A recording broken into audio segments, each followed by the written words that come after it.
Have you ever heard that the placebo effect is all in your head? Well, what if I told you that's exactly the point, but not in the way you think? It's not about imagining you're better, it's about your mind literally creating healing in your body. Today, we're diving into one of the most fascinating and misunderstood phenomena in all of medicine, the placebo effect. Let's start with the basics. The placebo effect happens when a person's physical or mental health improves after taking a treatment with no active medicinal properties. Think of a sugar pill, a saline injection, or even a fake surgery. The person believes they're receiving a real, effective treatment, and that belief alone kicks off a chain reaction that leads to genuine, measurable improvement. This isn't about people faking their illness or being easily fooled. It's about the raw, untapped power of human expectation. Our minds aren't just passive observers of our health. They are active conductors of the orchestra that is our biology. So how does a simple belief translate into real physical change? The magic happens inside your brain. When you truly believe you're receiving a powerful medicine, your brain doesn't just sit back and watch. It gets to work. It starts releasing its own natural pharmacy of chemicals. We're talking about endorphins, which are the body's natural painkillers, often more potent than morphine. It also releases dopamine, the neurotransmitter associated with reward and motivation, making you feel better and more optimistic. Brain imaging studies like fMRIs have shown this in action. When someone takes a placebo for pain, the pain control centers of their brain light up, the exact same areas that would activate if they'd taken a real painkiller. It's as if the brain says, "Okay, we're expecting pain relief, so let's make it happen." This mechanism is so powerful, it even works with surgery. In some incredible studies, patients who received placebo surgery, where an incision was made, but no actual procedure was performed, reported significant improvement in their symptoms just as much as those who had the real operation. Their belief in the procedure was enough to convince their body to heal itself. But this power has a dark side. Meet the nocebo effect, the placebo's evil twin. If positive expectations can heal, it stands to reason that negative expectations can harm, and they do. The nocebo effect is when a person experiences negative side effects or a worsening of their condition simply because they expect it to happen. For example, in clinical trials, people given a completely inert sugar pill will often report side effects like headaches, nausea, or dizziness if they were told these were potential risks of the new drug. Their brain, anticipating a negative outcome, creates the physical sensation to match. This isn't hypochondria. It's a testament to how profoundly our perception shapes our physical reality. What you believe is about to happen to your body can, in many ways, become true, for better or for worse. It's a stark reminder to be mindful of the stories we tell ourselves about our health.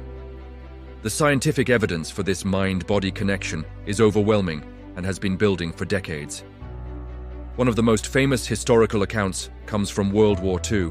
An anesthesiologist named Henry Beecher ran out of morphine while treating wounded soldiers. In desperation, he started telling them he was giving them a powerful painkiller, when in fact, he was just injecting them with a simple saline solution. To his astonishment, many of the soldiers reported a dramatic reduction in their pain. They believed they were getting relief, and their bodies responded accordingly. Beecher's discovery was a turning point, bringing the placebo effect from the realm of curiosity into serious scientific inquiry. Fast forward to today, and modern neuroscience has confirmed what Beecher observed. We can now watch the brain reroute pain signals, release cascades of neurotransmitters, and even influence immune responses, all triggered by belief. From studies on depression and Parkinson's disease to chronic pain and irritable bowel syndrome, the results are consistent. The mind isn't just connected to the body, it's an integral part of its operating system. This isn't mystical or magical, it's neurological. What's truly fascinating is that the placebo effect isn't just about a pill. The entire context of the healing experience matters. A doctor who is warm, confident, and empathetic can produce a much stronger placebo response than one who is cold and clinical. The ritual of medicine itself, the white coat, the sterile office, the act of taking a pill at the same time every day, all of these things are powerful symbols that amplify our belief in the treatment. It suggests that how we are treated as patients is often just as important as what we are treated with. The feelings of trust, care, and hope aren't just nice-to-haves. They are active ingredients in the healing process. They trigger the brain's self-healing pathways, reminding us that medicine is both a science and an art. Empathy, it turns out, is a potent drug. This naturally leads to some tricky ethical questions.